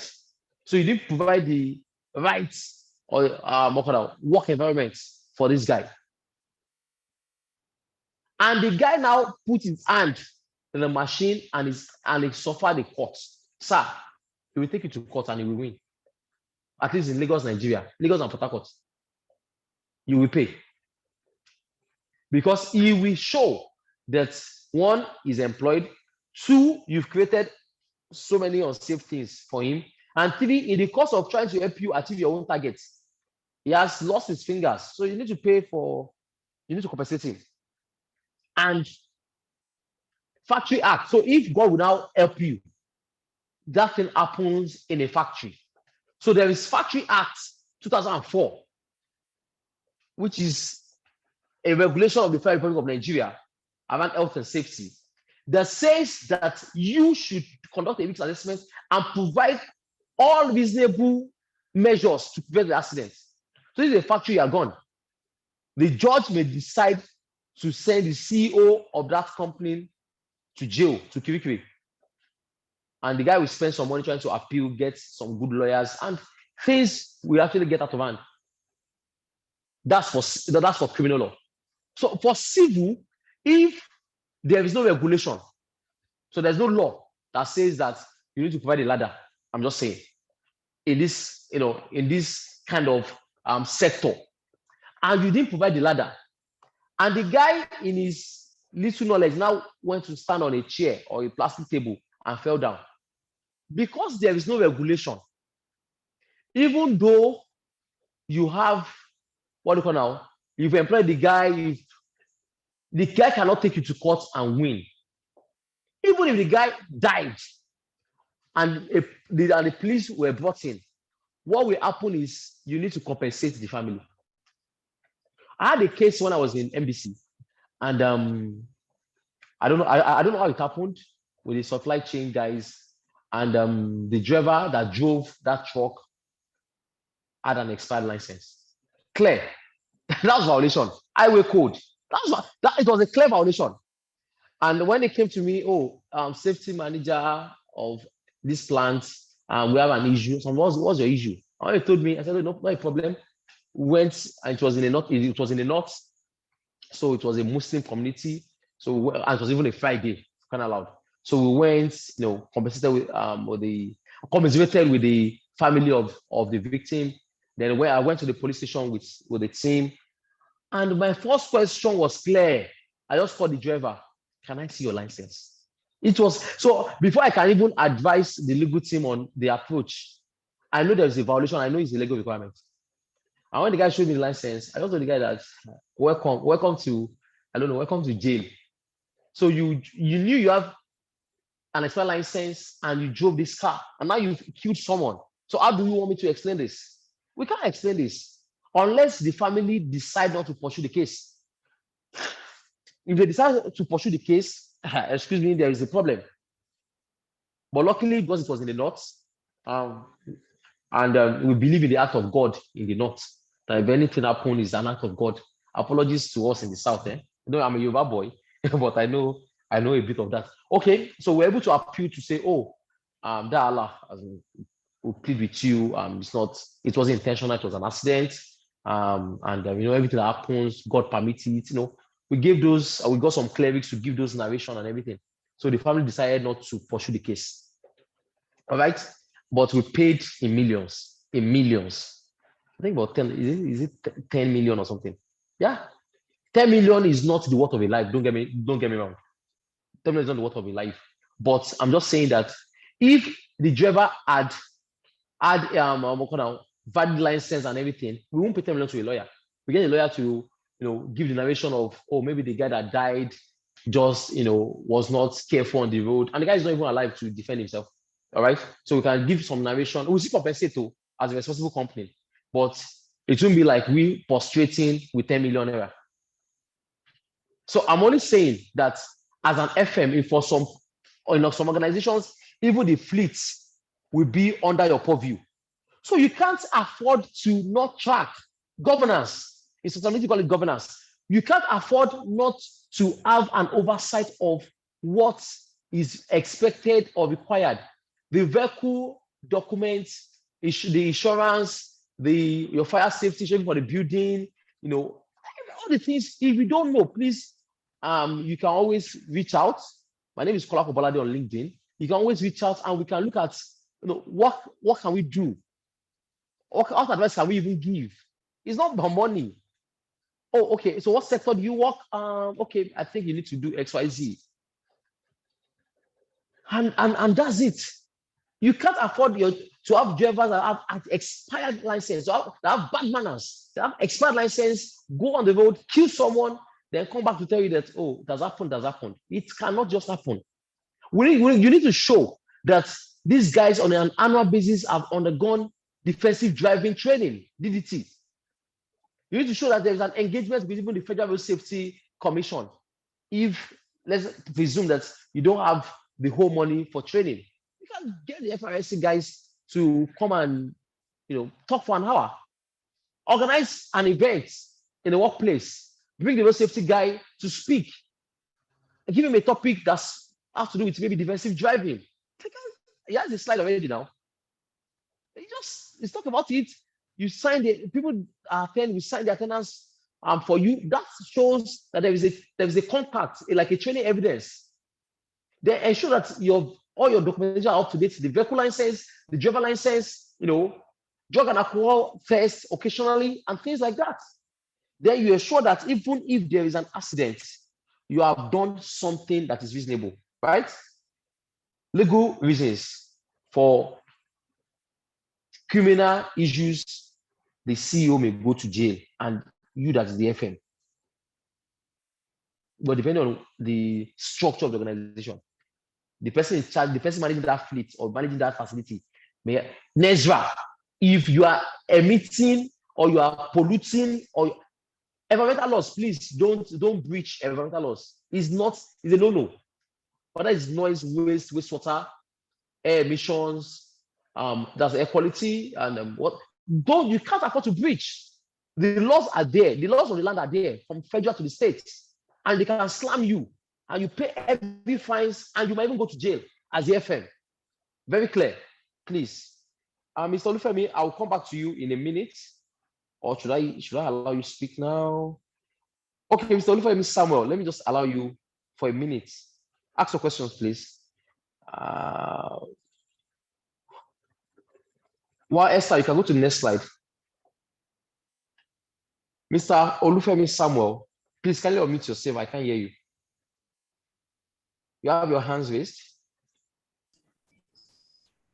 Hello. Next slide. Yes, Good evening, sir. sir. Good evening, sir. I just want to take this opportunity to quickly ask. I want to believe the normal height for installation of extinguishers, is 5 feet high, like the top of this extinguisher to be 5 feet high. But if you have a situation where your occupants inside their office space. Hello, sir. I can hear you. Go Hello? ahead, please. Go ahead, please. So Continue. in a situation where the occupants in their office space wants it installed in a different, like it's not, the areas are not even easy to access. Do you have an objection to that? Yes, sir. So you take charge. You are the FM. Fire extinguishers must be installed close to the exits of the room. So because if there is fire, nobody's going to go inside to pick the extinguishers. So what you can do, you can be creative about it. You can have what we call the extinguisher corner. All right. So if I don't know the layout of the facility. Some people actually object, oh, you can't put it on my wall, you can't do this, you can't do that. So you can actually look for a suitable corner. Then you have what we call, so at different points, you then have, as against having maybe one extinguisher in each room, you can then have a corner where you have like an extinguisher box, and you have maybe 3 or 4 in that corner that you know is adequate to cover the space. Then you go, so you can just be creative about it, of course, with the right signages and orientation. So everybody knows that when there is fire, this is where we come to pick the extinguishers. It will still be within the building, but as against being inside each office, if you have all those pushback and everything, so you can just be creative about it. Same installation height, 5 feet from the base, 5 from the floor to the lever, to the handle of the fire extinguisher. Again, you can even lower it depending on the height of the occupants. So if you have Chinese people, that are very tall, Yeah. So you can't just say you want to maintain 5 feet. How do you carry it? I don't know. You get, so that you may even decide to have the extinguisher very close to the ground, but in a different corner, not in there. So everybody knows that, okay, if you come to this space, you've got the extinguishers there, and this is and that's the installation. So, but don't let the extinguisher sit on the floor so it won't cake. But again, you are at liberty. So far, there is it's clearly stated that this is what we do in this space. Thank you. So let me just, because I have about 15 minutes left, so let me just touch on the key things. Then I'm saying all these things I'm saying, you can get them around this slide. So the slide is actually much, but I'm telling you what you need to know. So when you then read the slides, it becomes clearer, then you can implement. If you have any question, send to Max-Migold. I will always get those. So if I need to come back to class, there's not a problem. We can always sort that out. All right. Okay, next slide, please, Esther.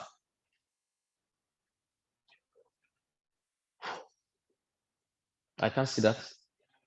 I don't want to face that. Okay, so I think we've spoken about this causes of accidents, cost of accidents. So the causes, can be unsafe act, can be unsafe condition. There could be what we call the underlying factors. So when I was talking about the 5 whys, there could be occupational factor, there could be environmental factors. Occupational has to do with the kind of work that we are carrying out. Environmental factors have to do with the condition of that area where the person is working. Human factor has to do with the behavior of the person, and organizational factor has to do with the systems in place, the policies and procedures. So when there are those systems, the guy can just do whatever I want to do.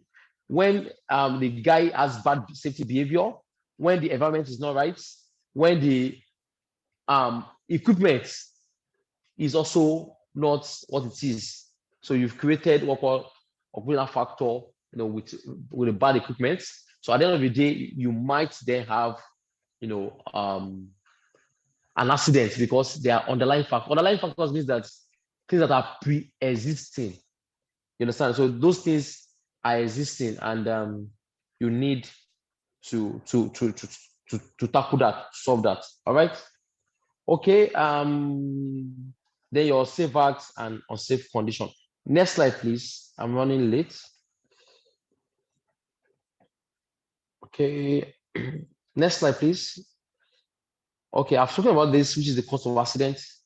I'm saying that these accidents can be, there could be direct and indirect costs, and things that can happen to the employer and the employee. Next slide, please.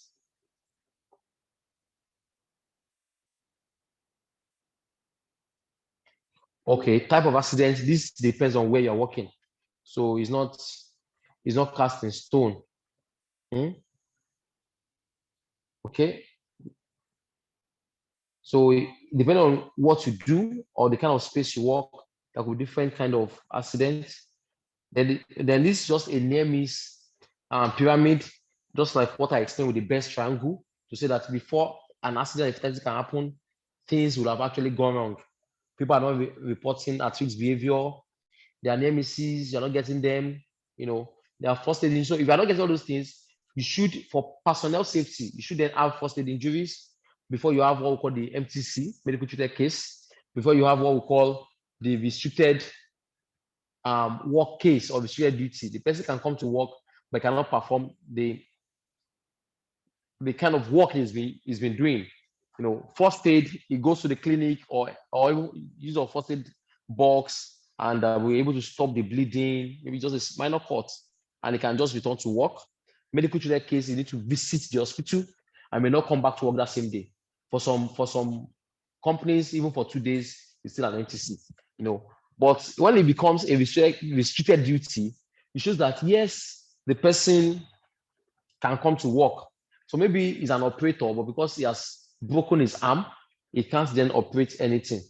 What you can then do to him is to ask him to maybe sit down at the front desk and be attending to people. So that is there. Then you can have what we call the lost time accident. Say days away from work. That's lost time accident, meaning that the person cannot even come to work. So the person need days or months off, And then the last one is fatality. And so the fatality is synonymous to death.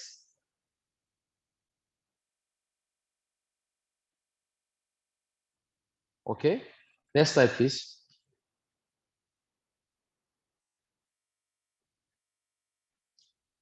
Okay, yeah. So this, how to report an accident, you can report anyhow. Depends on your organization. Nobody's going to give you, it's also, this is not like global standard. This is how you have to do it. So for some of us now, we're even going digital. So all these reports to your clinic is I just logged the incident.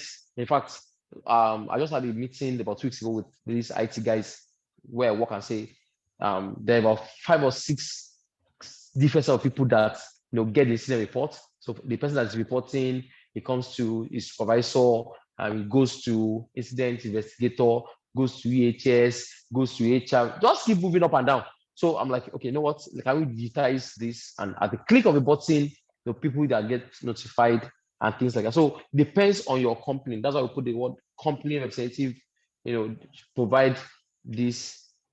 Next slide.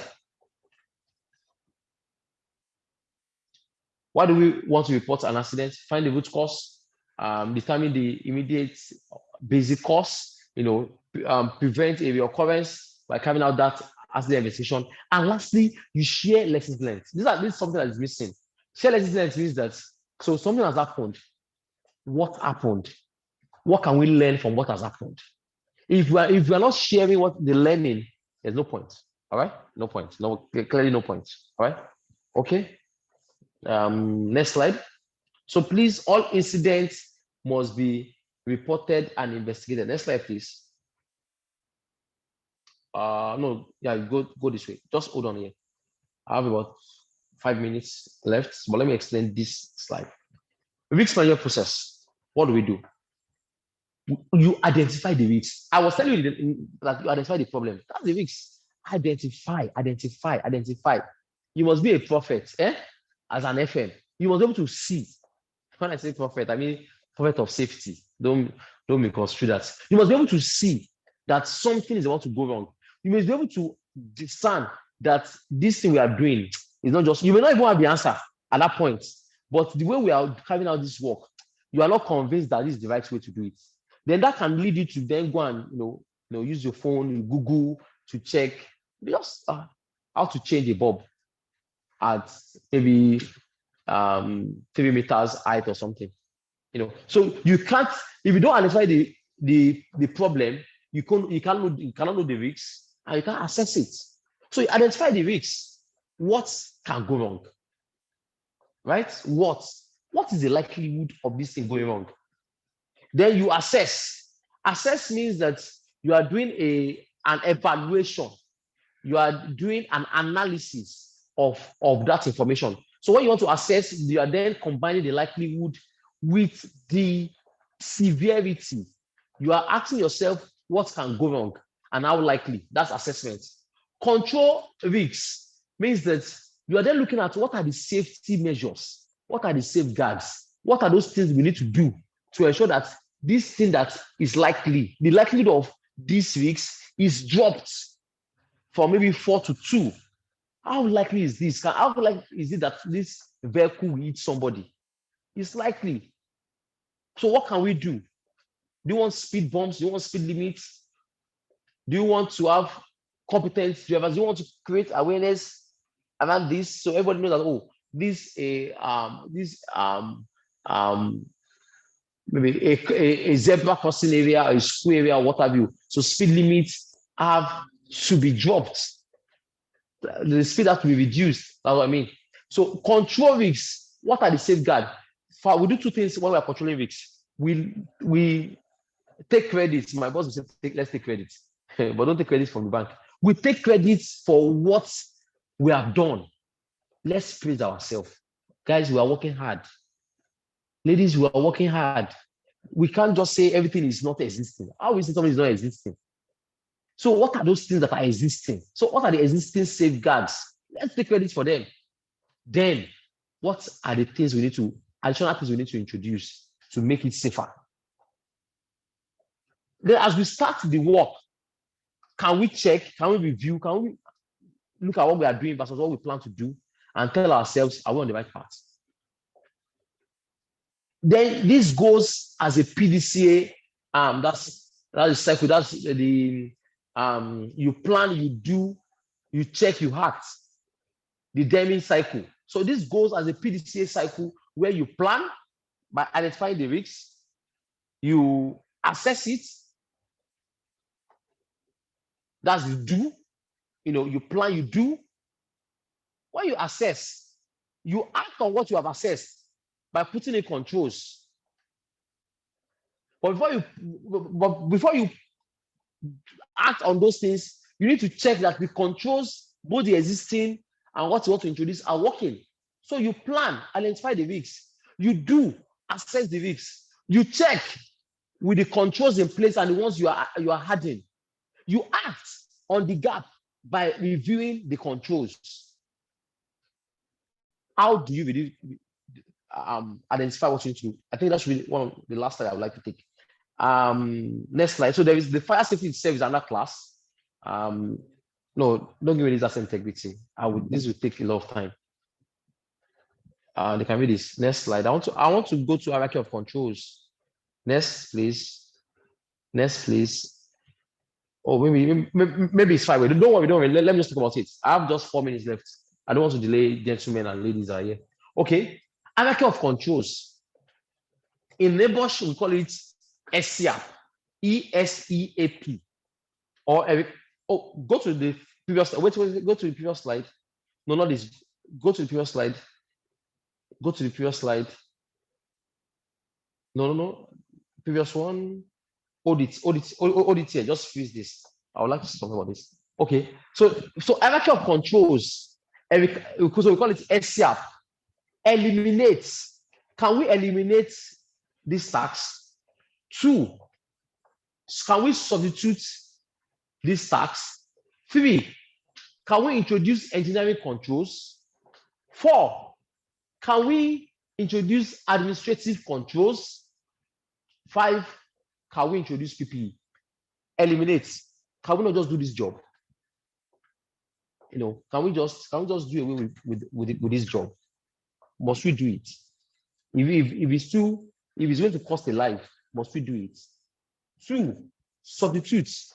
Okay, we must do it. Okay, so can we use another method, another equipment to do it? Okay. Then for the engineering control, can we introduce either isolation or guardian. So it's either I or G. So can we introduce isolation or can we guard? 4, administrative control. Can we train people? Can we introduce safe work procedure? Can we introduce permit to work? Can we introduce supervision? How effective is our training? Very key. And 5, which is the personal protective equipment. That's what I've been calling PPE since morning. So can we also introduce the use of PPE? What quality of PPE? What design of PPE? What can we do to bring this hazard or this risk, to lower it, to bring it down? It must be a decision, and that decision must be executed. It should not sit in the brain. The decision must be made to say, yes, we need to bring this down. Now, if you now have people, despite all these things, they are not doing what they need to do, then you can discipline them. Take them to the code of conduct. I don't care when it comes to that. Take them to the code of conduct, and I can assure you that you're going to have, a safe office, right? So what I just put now is hierarchy of controls. ESEAP. Elimination, substitution, engineering control, administrative control, and the use of PPE. All right. So let me quickly talk on what you are looking at. This is very key for FMs, and is the 3 phases of hazard analysis. I'm saying that for every job you want to do, you must plan that job. All right. Then you must permit that job to happen, and you must implement that job. Don't get twisted. Permitting and implementing are 2 different things. They are closely related, but they are 2 different things. Okay? So you must permit this job to happen. You must permit the job to happen. You must ensure that the job you want to do is planned. So there's nothing like emergency, unless someone is dying. There's nothing like emergency breakdown. I'm actually an engineer. I'm a current registered engineer, and I'm also a certified maintenance and reliability professional. So I understand when I tell you that there is no emergency. It's either the routines are not followed, or the breakdown was not emphasized.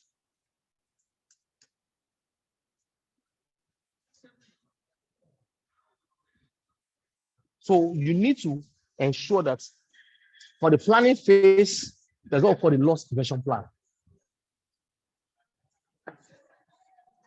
So there is loss prevention. That means you need to inspect what you want to do and have a clear understanding around what loss can happen.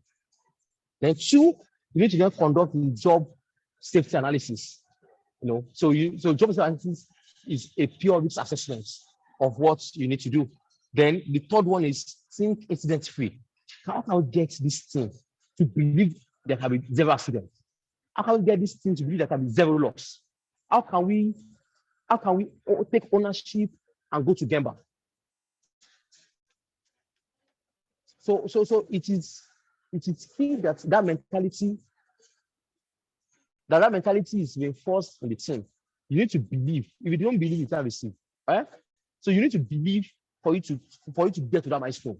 You need to believe that 0 accident is possible. You need to preach that 0 accident is possible, and we can then have a safe workplace. It's 7:02, so I think I need to stop now. Good evening, everybody. So questions. Let me take the questions. Thank you.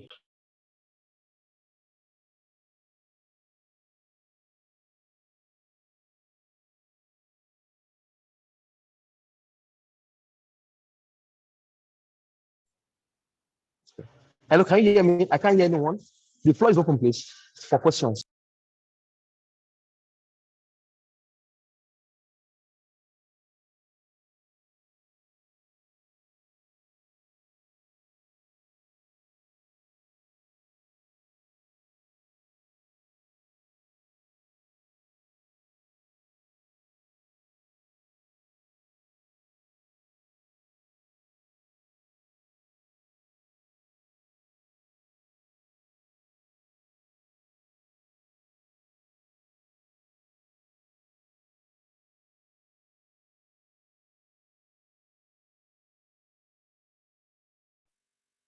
Hello, I can't hear anyone speaking. Or do I have? Questions, please.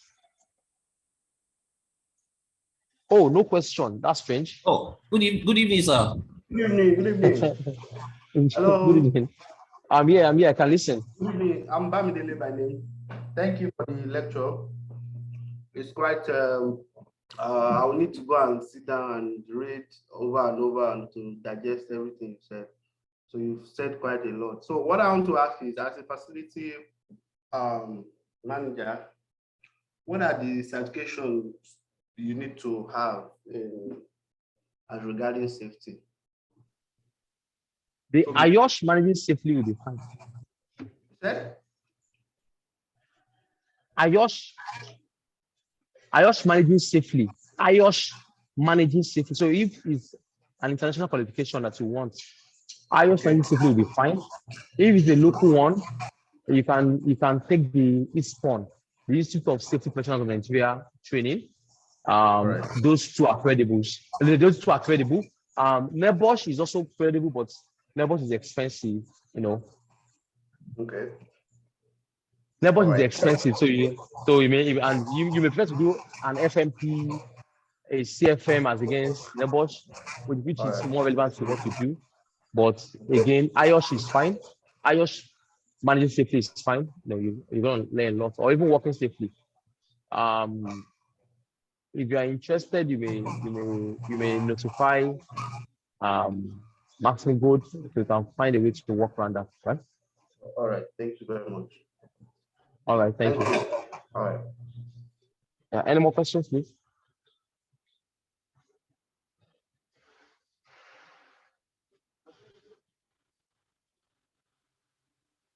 Somebody said that in a situation where you have excess emission of carbon from generator, how can that be curtailed? So what is it curtail? What do you mean?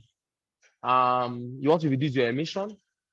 I'm sorry, you can't reduce emission unless you improve the efficiency of the generator. Otherwise, you may even need to change the gen. So you have more carbon emission due to incomplete combustion. So when the combustion is not complete, I'm sorry, there is nothing we can do about that. So that we change the machine as the generator, or we improve its efficiency through servicing, and what have you. So what you can just do for health and safety purpose is to direct the emissions away from the people. Is to direct the emission away from the people. If you did that, then at least you are sure of one part, but it doesn't reduce the carbon level that goes into the atmosphere, right? So that's what it is. Thank you. Any more questions, please? People are waiting.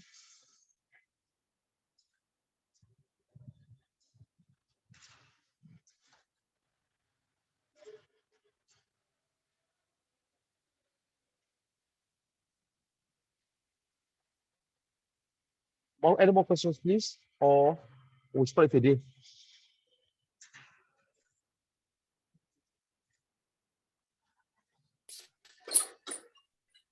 Over to you. Yeah. I think people are tired. And I was on break. I'm sorry. We're only at 2 hours. We could have gone on break. I'm sorry. Okay, and I hope I didn't overload you with too much information. All right, thank you very much, Mr. Kolako. Thank you so much. Really appreciate your input and support. In the absence of no question, we would like to call it a day. Thank you very much, sir. We appreciate your input. Thank you. Thank you. Thank you, Mr. Kolako. Thank you, everybody. Thank you so much. We can connect on LinkedIn. Thank you so much. Thank you All very right, much. bye. I appreciate it. Bye. Thank you very much. Bye.